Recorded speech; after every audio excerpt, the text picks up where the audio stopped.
This has always been home for Isabel Souder Correll, a place of worship for as long as she can remember. We had a loveliest time living in the country. Nobody lived out this way at all. Through the years, St. Mary's, a once small country church, has blossomed, just as the daffodils Isabel once planted.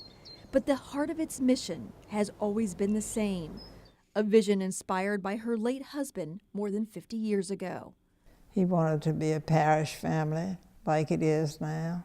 He wanted to have deep faith. Isabel's St. Mary's story began when she was a child, attending the quaint church built just after the Civil War in memory of the infant Mary Allen. There were no people that lived out here. We had 2 lay readers that had the services. In fact, one of her earliest memories, when her father sternly sent her outside Go to the car. for giggling during one of the litany prayers. They read the litany often, and one of the petitions in the litany says, "Would it please thee, O Lord, to illuminate all bishops, priests, and deacons?" And Mr. Chamberlain read it. "Would it please thee, O Lord, to eliminate all bishops, priests, and deacons?" And then I said, "See, we have no minister, so be careful what you pray for." A few years later, Isabel would meet the man of her dreams, Holt Souder. My mother brought him home to meet me. And that was it. And we were together for 50 years. In the early years, the Souders served churches in Varina, Richmond, and Winchester. But then in 1962, Isabel says her young family received their calling. St. Mary's was looking for its first full-time rector. It just suited. Holt looked at it and he said, "This is just exactly what the Lord wants me to do." And it was a real match. With their 3 children, the Souders began building a life and a congregation at St. Mary's.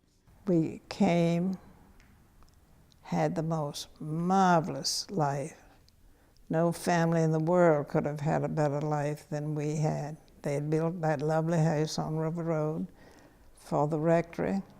It was there that Isabel began hosting luncheons, bringing people together from all across Richmond.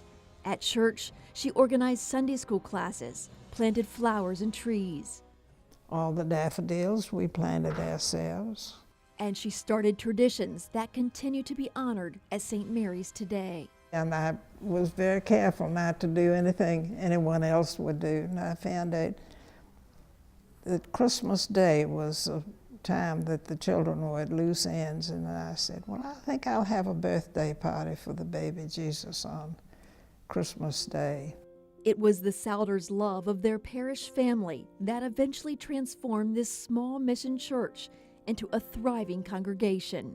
It was wonderful because everyone felt that they owned it and each other. There was a real dependency on other church members. And even today, that sentiment lives on in a church family where faith, hope, and love continue to be the cornerstone. I really hope that the people will know how much we love them, because they really did love us. I get all choked up thinking. The love and affection that they expressed to us is just unbelievable.